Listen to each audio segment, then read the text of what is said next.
All right, everybody. Welcome to another edition of Blend Blazers podcast with your host Ricardo D. Rice. And you recognize this face because we did a part one, but it was so good and we ran out of time that I said, you know what?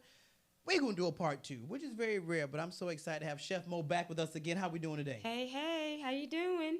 So Chef Mo has become my new best friend because she came bearing gifts, and that gift was food. Okay. I have like pork chops, macaroni, rice, and sweet potato pie in a bag that's calling my name, and I got really hungry right now. So I'm not gonna let that make me make this short so I can go eat. Right. We're still gonna do what we gotta do. So for those that are just tuning in, and you may catch part two and not part one, we're gonna do a little recap. So Mo, tell everybody who you are and what you do. My name is Monica Hilton. What I do now is actually I am Mo the Realtor. I saw that. I am a real estate agent, but I have transitioned from being Chef Mo for the last 20 plus years. All right, so when we left, we were talking about the transition from being a chef to finding out your diagnosis. So tell everybody the condition that you have. I have an autoimmune disease called scleroderma. And scleroderma means tightening or hardening of the skin. And I've experienced many of the symptoms that scleroderma causes, such as the tight skin, joint stiffness. I have severe mobility issues where I can't walk distances. I can't walk that far. But not only that, my joints and everything that bends, actually. My hips, knees, ankles, elbows, fingers, everything that bends. I have tightening and suffer a lot of pain from that as well.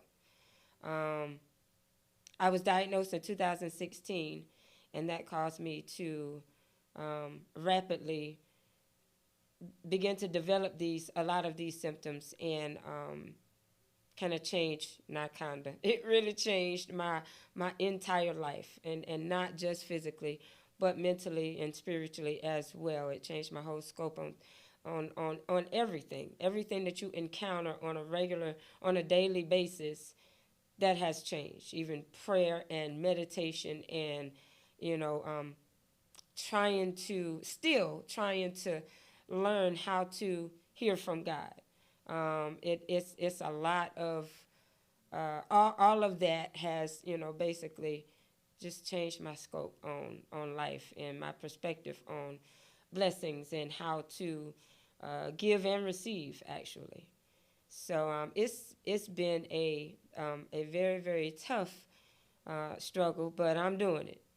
I just want to say these earrings are very distracting to me. Like I keep looking at them, they're just so big and pretty. I'm like, these are the biggest earrings that are just so pretty. All right, so I want to pick up in the what I call the fishing expedition of finding the proper diagnosis. I want to pick up there because I remember I asked you initially. You went to the doctor. What did you go to the doctor for? In the beginning of all this, why did you go to the doctor? Because I was having numbing and tingling in my hands when and for the most part it happened first thing in the morning. As soon as I woke up, my hands are numb, my fingers are numb. So I thought maybe it's because I sleep real balled up, real fetal position or whatever. So I thought maybe, I'm holding my arms folded under me too tight or something. But I did mention it to my doctor, my regular family practitioner. That's all I had at the time was a dentist and a family practitioner. That's it, and a gynecologist. And so I took it to her, and she told me initially that she thought it might have been carpal tunnel because prior to me being Chef Mo, I was a hairstylist. And then... Really? Uh-huh. You didn't tell me that part. Oh, yeah, I was a hairstylist. How long did you do hair? Maybe about 4 or 5 years, like in a salon, but I did a lot of hair at home. I was a kitchen stylist too. So before and after being licensed, I did hair at home because I always had my hands in other things.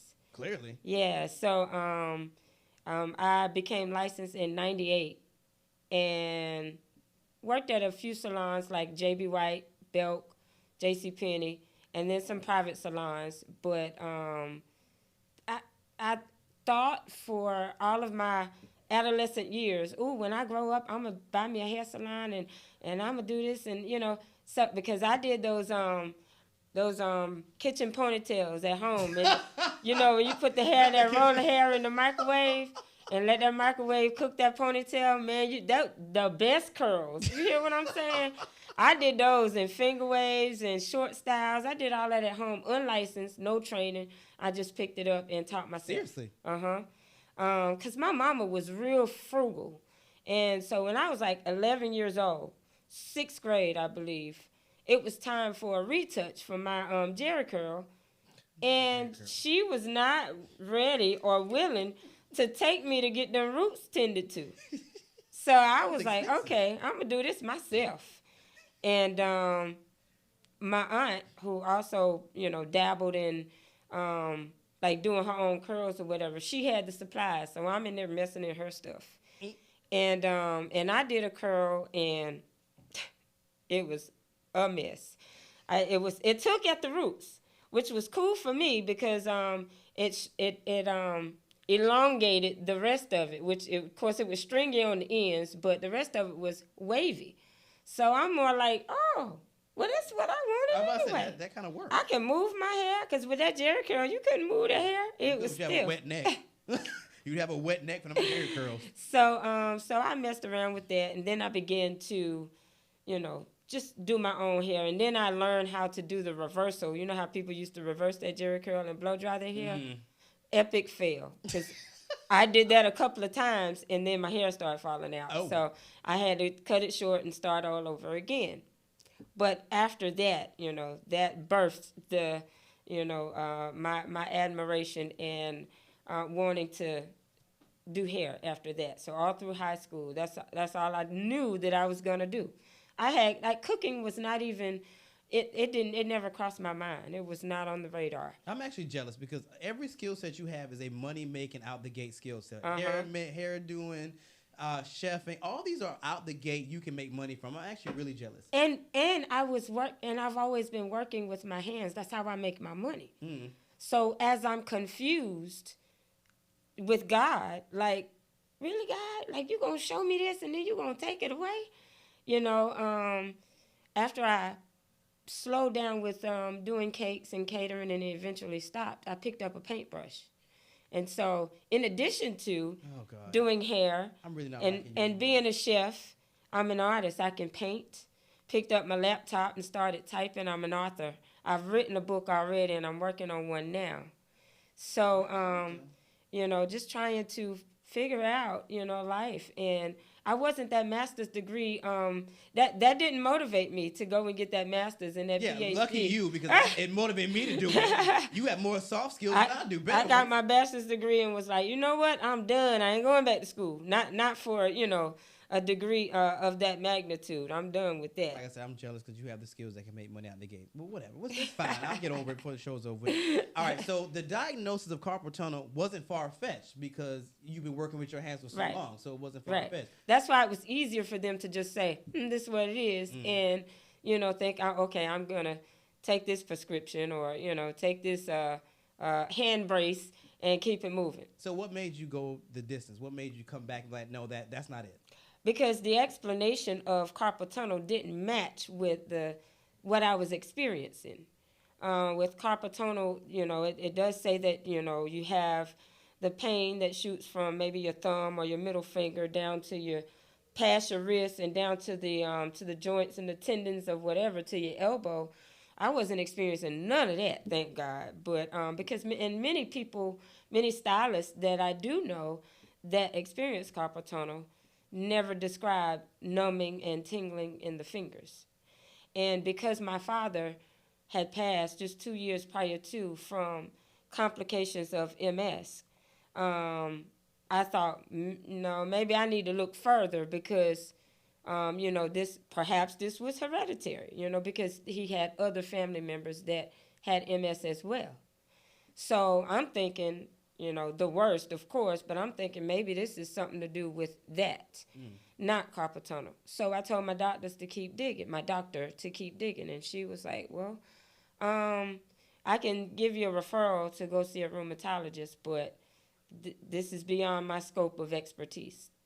So that's what I did. I went to a rheumatologist and actually ended up going to 3 other rheumatologists before I actually got a diagnosis.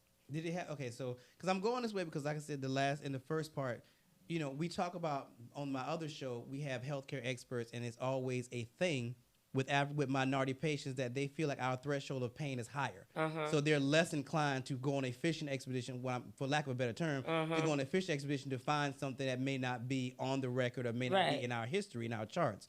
So that's why I'm really curious about yours. So you went to 3 other ones, and finally, what did the third one say? He finally was like, I got it. Well, the next, the first rheumatologist did say that they thought it was rheumatoid arthritis. And then the next doctor agreed. They said the same thing, rheumatoid arthritis. But even in my research of what that was and what it causes, I just felt like something more was going on. I began to have experienced the Raynaud's, which is an issue with the flow of your blood and causes restriction of blood flow in your extremities. And but in doing that, it causes you to get extremely cold. My hands get really, really cold all year round. I wear gloves, and I often keep a jacket in my car. And that the same thing can happen to my toes as well. Now, when it happens to my feet, my toes, when they get cold and numb, it makes it difficult to walk. So I have been in public places where I am cold and then my feet get numb, and I've fallen. Really? Oh, man, I've fallen. I have. I'm like, so the first time I fell and experienced that, I was in my closet, and feet were, got numb, and I'm in there just looking for something to put on, and took a step, and I couldn't feel that step. And so I fell. And when I fell, because we were everybody was in the house getting prepared for an event. We were going to cater. My mom was there, my husband, my daughter. Everybody was in separate rooms of the house. Now, I ain't in no big old mansion, but, it's big enough where maybe if you're in another room, you can't hear somebody in the other room. So when I fell behind behind the clothes that hang down long, and there was other stuff in front of me. So you couldn't see me. So my husband came in the room, and I'm like, Marvin! Screaming. He came to the closet. I see him, and I'm like, right here. So he's looking behind him. And this is a pretty big walk-in closet. So I'm like, I'm looking at you. He turning around behind him, but he didn't see me because I'm underneath and behind the clothes that are hanging. And this is after I'm screaming to the top of my lungs and banging on the wall saying, screaming my mom or Anaya, but nobody, they hear me, but they don't know where I am. So when he came back, and I'm like, dude, and I'm shaking the clothes, I'm right here. So he picked me up. He was like, what? He could hardly pick me up because he's laughing so hard. Like, it's funny, but it's not funny. Like, it's funny, but it's not funny. I was like, my feet went numb, and I fell.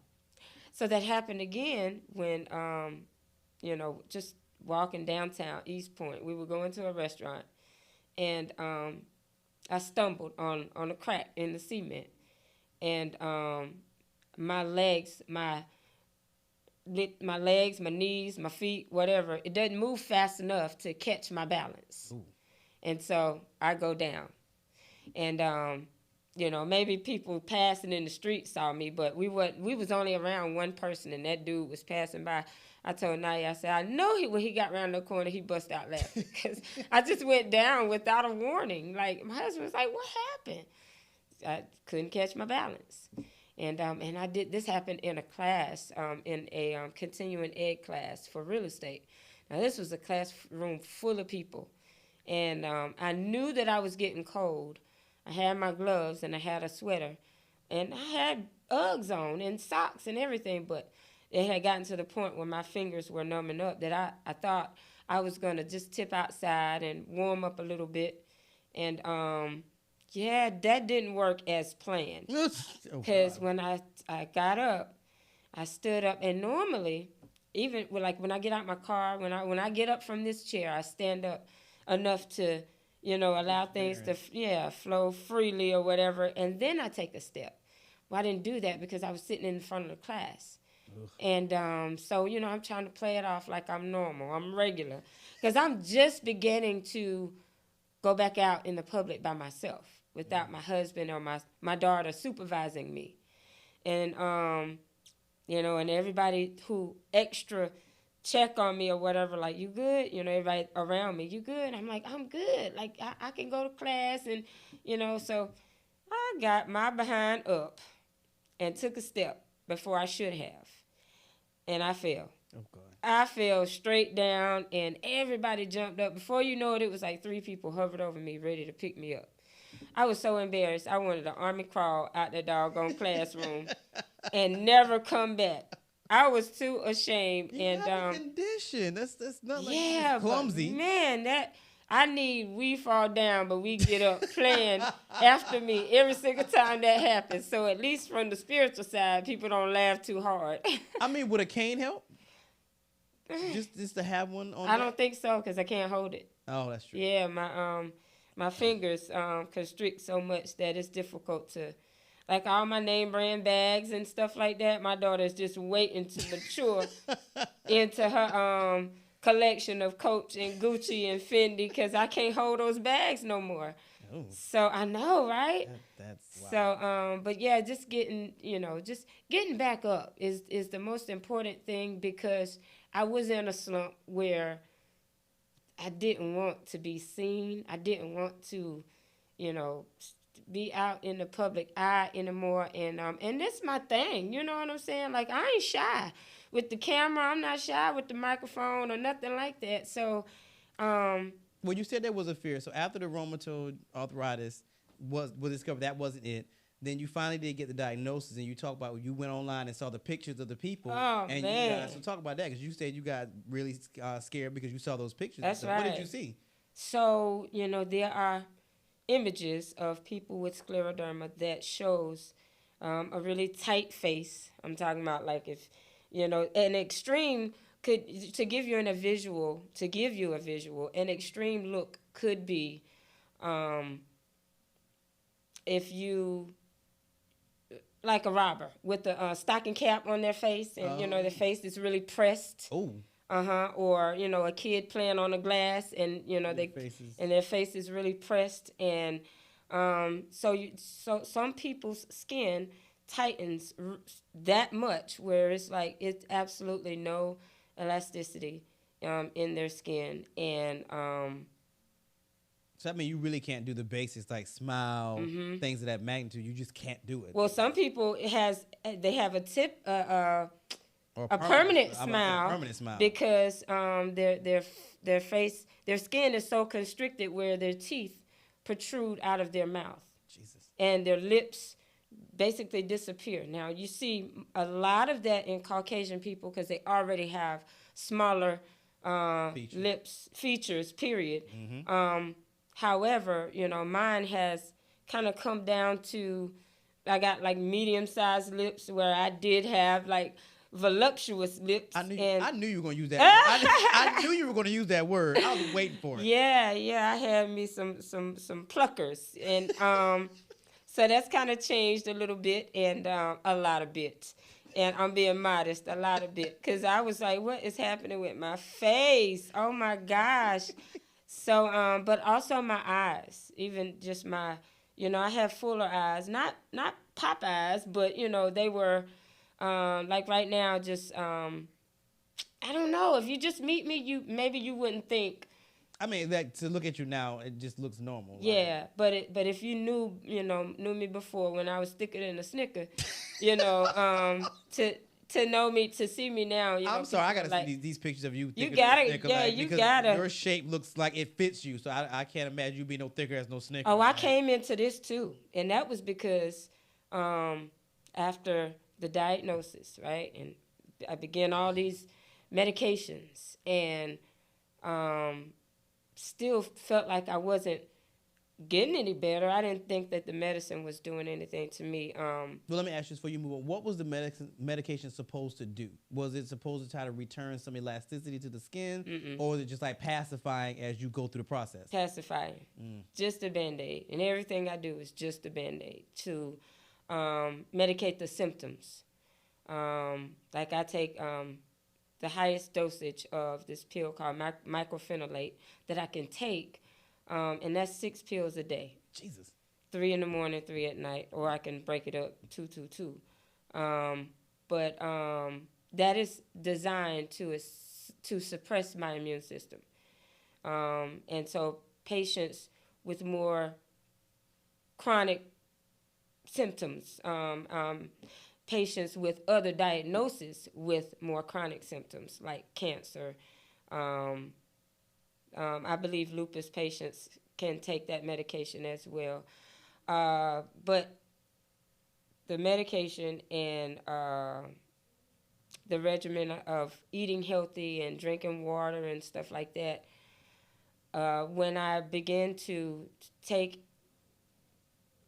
in more fruits and vegetables and things of that nature, I also went to see a holistic doctor.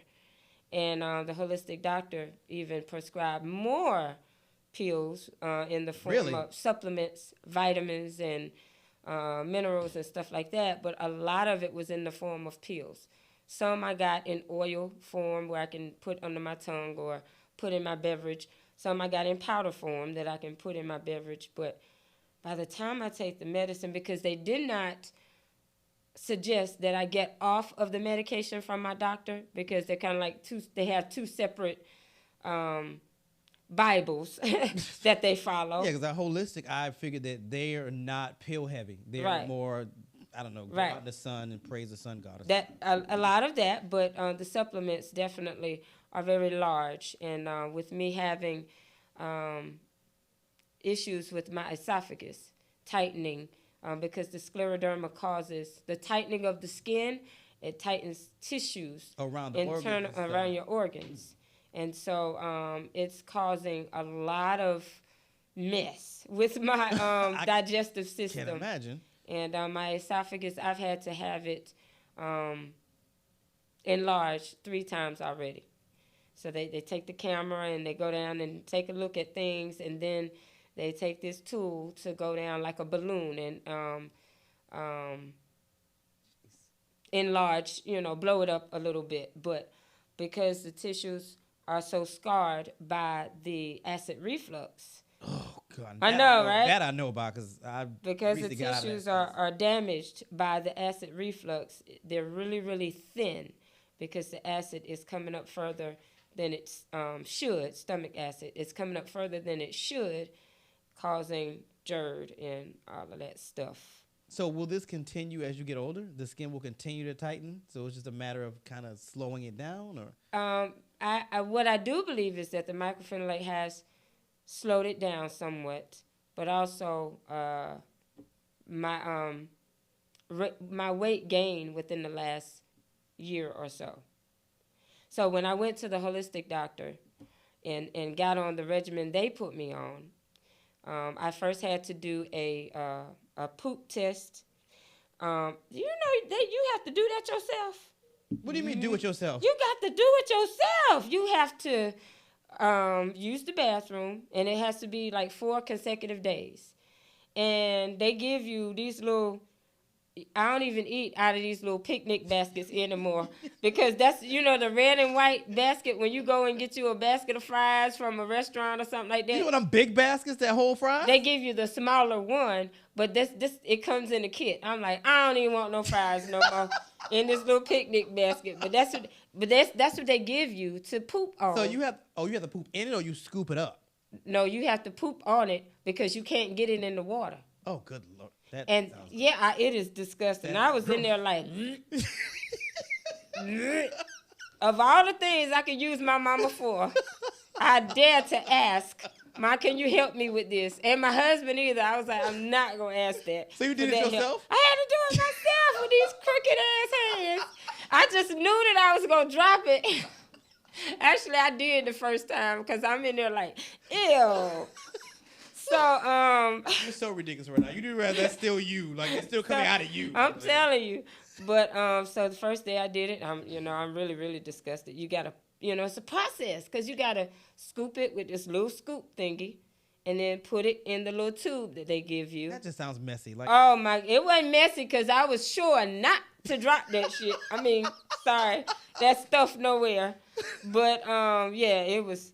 Anyway, that's the first thing you have to do, so that it can test everything that you test out of that. They needed that, so it was important. It was essential for them to help me find out if there was anything I was allergic to. Find out if there was anything, inflammation, different things like that. So anyway, then they put me on this regimen of no coffee, no caffeine, period. No caffeine, but coffee is all I hear when you say no caffeine. Which I wouldn't care about because I don't drink coffee. I like Apparently coffee. You do. I picked up. No, and I like tea and I like Mountain Dew. Oh, good grief. But no caffeine, no sugar, no soy, no wheat, no oil or fried foods, no peanuts, peanut oil, no dairy, no gluten, and what's left? I'm telling you.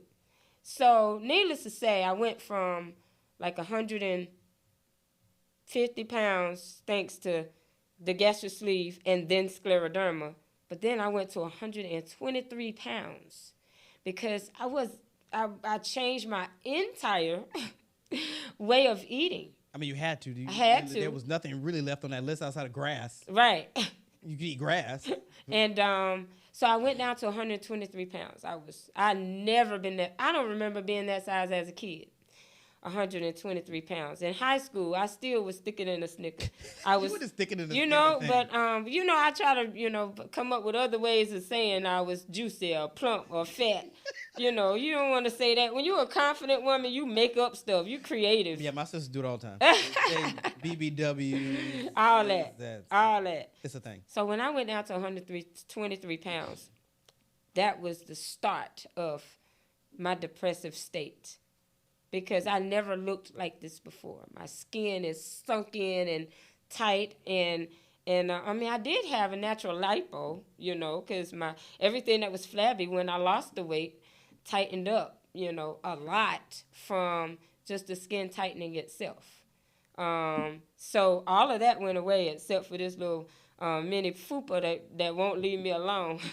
All of us, trust me, I look at mine every morning. It's so annoying. But that caused me to go into that dark place where I didn't want to be seen and, all of that. So, well, how'd you get out of that? I started eating powdered donuts, fried chicken, and macaroni and cheese. I just threw all that away and started eating what I wanted to eat to help me get in a better place. And today I am in a better place because when I go home, I'm going to eat just what I prepared for you. Pork chops, macaroni and cheese, yellow rice, collard greens, and sweet potato pie. All of it. And I got to go to work later, so I'm excited about it, but I'm not excited about it. So yes, get excited, honey, because it's finna be good for real. Oh, I absolutely already know. I already know. All right, so where are we today? Like, I know you're doing the real estate thing. What with the condition? Like, is it manageable now, or are you still like figuring stuff out? Where are we at? It's better manageable, and to be honest, I do. I can admit that changing to a healthier diet reduces your symptoms, especially the GERD and the inflammation. And so now I'm in between because I did begin to introduce foods to myself that I had never eaten before. Like what? Beet juice. Ew. Tastes like dirt. It is dirt. I hate to tell you that. It tastes like earth water. You understand what I'm saying? But I began to make health juice and make healthy smoothies and stuff like that. So I do that way more regular than I used to. Notice I didn't say I'll do that every morning. I ain't gonna lie. Are you still drinking coffee? I still drink coffee. I just felt like you were drinking coffee. I knew you were drinking. But I'm not an everyday coffee drinker. Let me get a taste for it, and I'm gonna drink it like a half a cup. Then I'm gonna sit it on the counter. My daughter gonna move it 5 or 10 places. Like, Mom, are you gonna drink this? Put it in the refrigerator. I'm gonna drink it tomorrow. Oh, good Lord, it's coffee. But I still do drink coffee and Mountain Dew and tea. What is it? Who drinks? You are so old. Who drinks Mountain Dew? Like this. I guess that's a me and my husband thing, honey, because we love Mountain Dew. Nobody drinks Mountain Dew. But eating healthy, reducing the sugar intake, definitely reducing the sugar intake. helps with the inflammation. And because as soon as I eat something sweet, my fingers swell. Seriously? Sometimes for me, it's just worth it. Like, I can cook. You know what I'm saying? I'm so serious. Like, I can This cook. is not good advice for what we're talking about. That's right, y'all. This is not good advice. That's why I'm giving you both sides, y'all. Cut the inflammation. It will help you 100%. Cut the inflammation.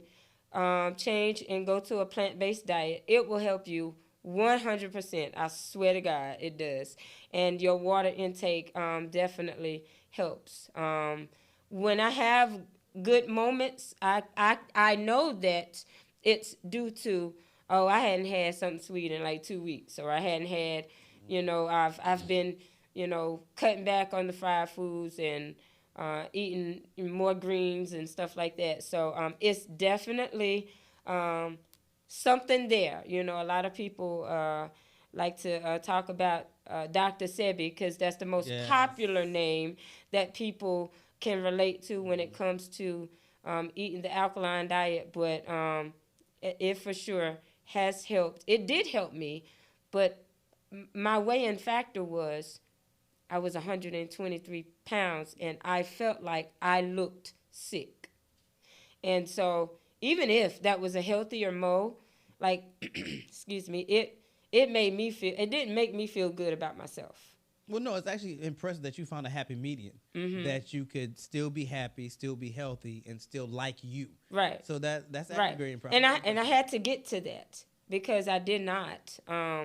My support team is awesome. I'm talking about just that my kids. I got 3 kids and my husband. They support me more than, oh man, like they root me on for things I'm sitting in a slump about. And my kids often compliment me. Mom, you so pretty. Like, if I call my sons and they answer the phone, what's up, beautiful? Or both of them. And my daughter is always like, if I say I don't like something, or, I didn't do that because I didn't like how it fit, or I didn't like how I looked in it, or she'd be like, girl, stop. You so pretty. Or, what I'm saying? They my cheerleaders. Because I was in a place where I was like, this don't even look like me. So, when you are diagnosed, when you hit with this kind of news and the doctor tell you off the rip, it's no cure.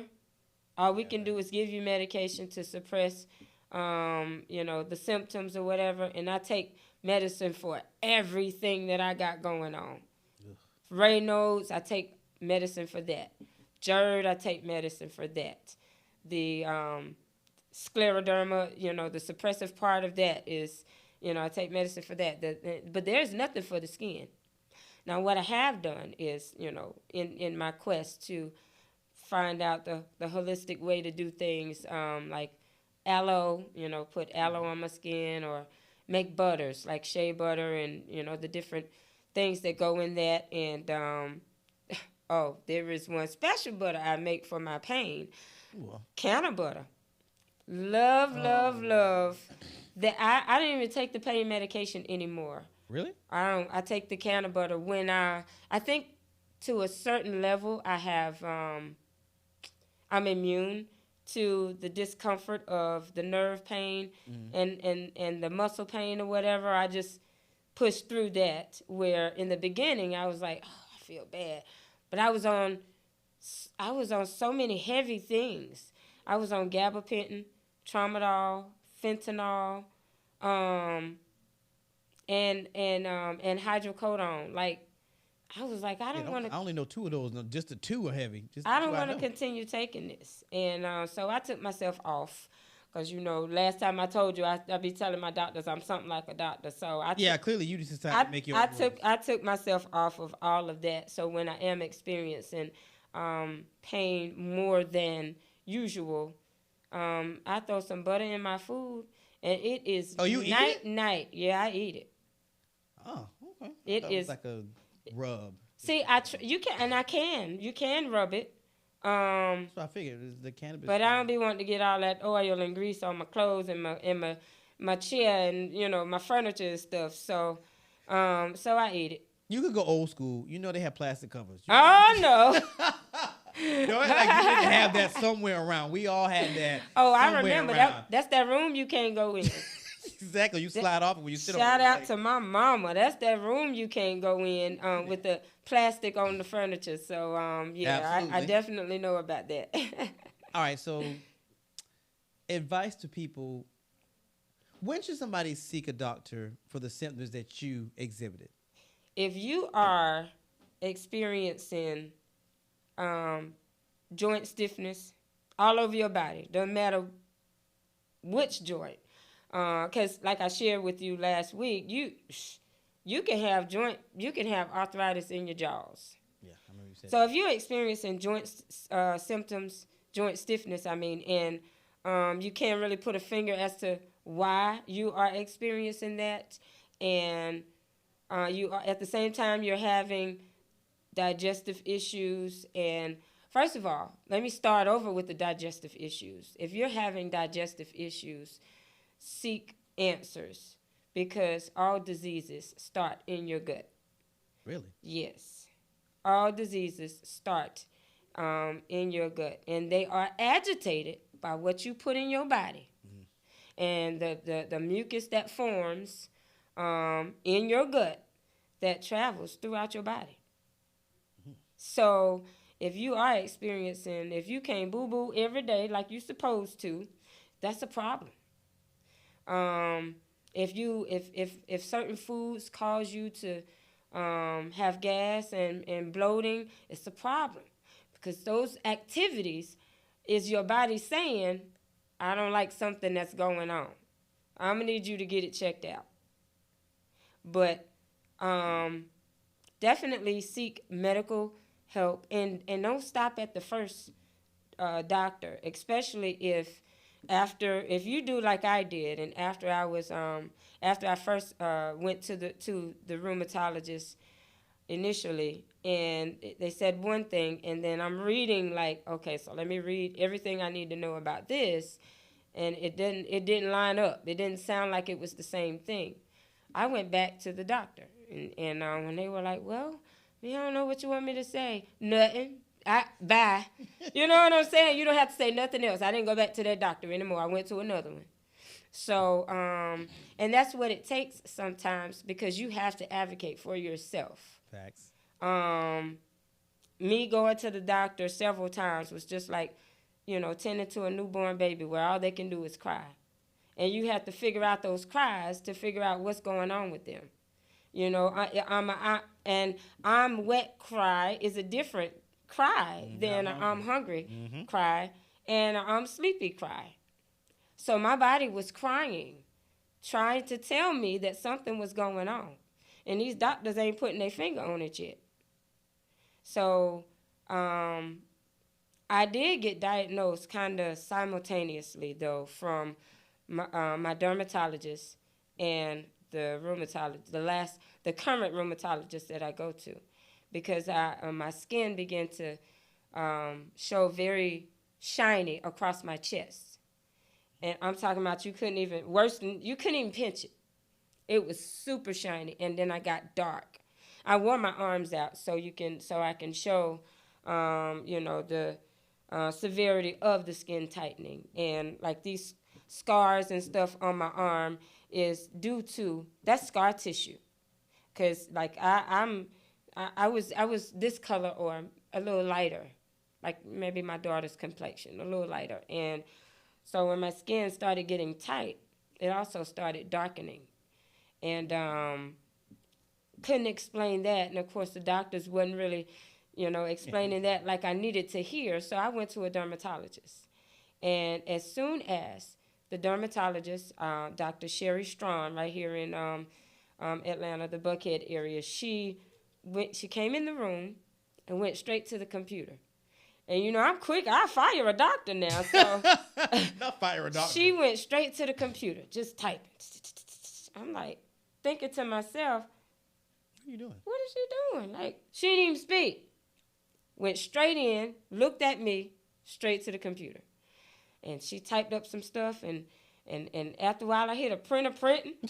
She printed some stuff, and she said, you have what's called Crest syndrome. And so I said, how you know that? You ain't even touched me yet. You ain't examined now piece of my body. You don't sound like the ideal patient. I'm just gonna let you know that. I don't. You don't I sound ain't, like the ideal patient. I ain't, because guess what? I just got one of me. Facts. And I got to take care of that one of me. Absolutely. So I'm like, how you know that? You ain't even examined me yet. And she said, well, you have what I believe is, I believe what you have is what we call Crest syndrome. Now, why scleroderma have a gazillion names, I don't know. Because that word alone is hard enough to say. Literally. And so you come with another way, and then you got issues as well. So so she explained to me that Crest syndrome is the C stands for the calcinosis deposits that I have mostly on my legs and the trunk of my body. But it is, I don't have none on my arm that I can show you, but it feels like if you rub across my skin in certain areas, it's like a keloid. Oh. But it's not outer, it's inner. So you can feel it, you just can't see it. You can feel it. Mm-hmm. And that is the overproduction of calcium in my body. So my body thinks it's in healing mode. Something is wrong. Let me heal it. You get a cut. When it heal up, the blood dry, and then your skin come back or whatever. Yeah. That's not happening. Oh. It's not happening as rapid as it should. So the R in Crest syndrome is the Raynaud's.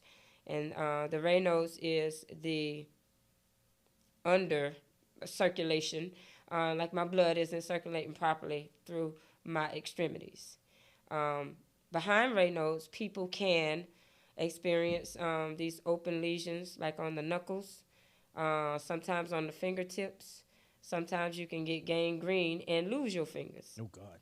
So, I keep my hands as moistened as possible and as covered as possible so that I don't, just trying to reduce those chances of experiencing that.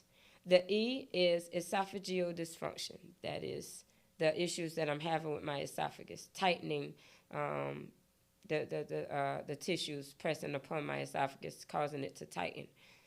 Excuse me. The CRES, the S, sclerodactyly, that's the scleroderma. And then the T is the capillaries, or like the veins that you can see like red spots in my cheeks. A lot of times people get it in their face, but it can occur anywhere, and it's basically broken blood vessels. And to experience 2 of those 5, you can get diagnosed with scleroderma. I got all 5 of them bastards. All 5 of them. So, it's been... That's a lot. Man. And even learning it, because... The fact that you knew... I didn't know it was an acronym, so the fact that you knew the acronym... Right. Yeah, that's... Right. So without her looking at me, without her examining me first, she can look at me and see that. Now you want to keep her around. You know what I'm saying? That's what I'm talking about. So she did in that same visit, she ended up doing a biopsy on my arm, and she did a biopsy on my leg. And the same week that biopsy came back, I went to Emory, to my doctor at the rheumatologist at Emory, and they did blood work or whatever. So in the same week, I got that the name of this issue is scleroderma. Wow. Okay. All right, folks. So there you have it. If you want to get in touch with you, how do people get in touch with you? Realtor, cooking, hair. So as Mo the Realtor, you can find me on IG, Mo the Realtor 22. That's MOTHE Realtor. And y'all know it's Realtor, REALTOR, not Realtor. I just want to help. Y'all a little bit. It's Realtor, not Realtor or Realty. So, IG is Mo the Realtor 22. TikTok is Mo the Realtor. Instagram is the Mo Experience. And my website is themoexperience.org. I also have a nonprofit foundation called the Mo Experience Foundation. And in that foundation, what I've begun to do is host fundraisers where I can donate in a lump sum to the Scleroderma Foundation. Because even if the cure that they are doing research for doesn't reach me, I'm admirable for them to be able to find a cure to help somebody, because this is a very, it's rare, but rare meaning like 500,000 that they have maybe documented in the world, but it could be more, because there are people that honestly, like I told you I experienced, they go in hiding because they don't want people to see them like that.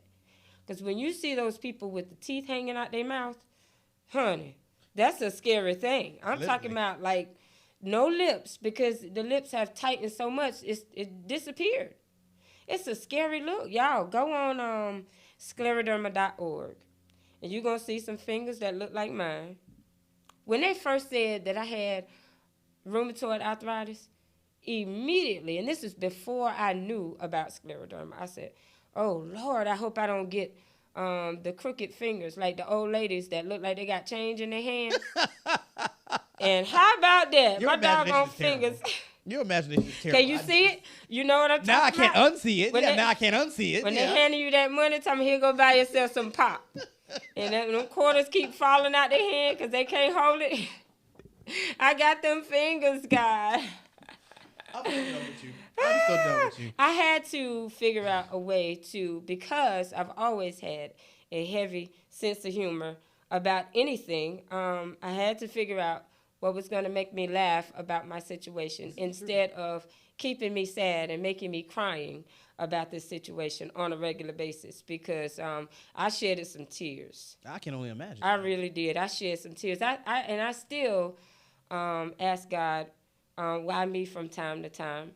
But my answer from God is always, why not you? Yep, I was going to say that's the offset. Why not you? Because you had a voice before this. You reached people before this. So why not continue to reach people and tell people how to maintain, how to heal themselves? Because the power, we are healed in the power of our tongue. Mm-hmm. And you know, the Bible says by his stripes we are healed. Mm-hmm. And if God was able to, you know, do all the things that he do and give us the power, because he said if we speak it, then so be it, then I'm healed. It's just taking me a longer time to see it. So in the meantime, why not me? Why not talk about my experience? Why not talk about, get yourself about that hole, dust yourself off, and keep it moving? Because you're not going to feel any better feeling sorry for yourself. You're not going to feel no better, woe and it's me and then all of that. So figure out what's going to help you and what's going to heal you. Even if I'm not healed on the outside, if I'm healed in my heart, and understand why God chose me to be able to go out and speak to his people in the masses, I'm up for the challenge. And this past weekend, I went to a scleroderma event. This was my first scleroderma conference, and that was in Charleston, South Carolina. Well, that's my area. I'm going to another one in July, which is in Orlando, because I want to get to the point where I'm able to be that voice that's on stage. A lot of people that hosted the one I went to last week were friends of one of their friends that since passed on, but they continued to hold this conference, and I thought that was, you know, that admirable, was special. That's right. Admirable, but that was special. That might be your next call to be the face I'm of the telling organization. You never know. You I'm keep going on telling them you. things because you look great. I'm gonna tell you, you look great today. I sure These- appreciate I you. can't get past these earrings. I feel like a moth to a flame. I just keep flying over there to those earrings. I told you I got to figure out how to be the best of the best. You know Facts. what I'm saying? Well, you working today, and you came bearing gifts. So on that note, we're going to go ahead and wrap this thing because my stomach is growling and it's got a whole thing of food out there to eat. So special thanks to Chef Mo. Thank you for coming back not once but twice. Thank you so much. Because this story is amazing. You are amazing. I am beyond impressed. When you can take the bad, or like they say, take them lemons and make, not lemons, but a lemonade stand. That's right. That's when you're doing some things. And you, my dear, have made a lemonade stand. So Absolutely. I'm so elated to know you and have you in my circle now because you know you're in the Rice community circle now. So, I like to make phone calls. Like, hey, I need you to do such, such, and such. Just answer the phone. I got you. And we will see you guys same place, same time on Blend Blazers Podcast with your host, Ricardo D. Rice. Good deal.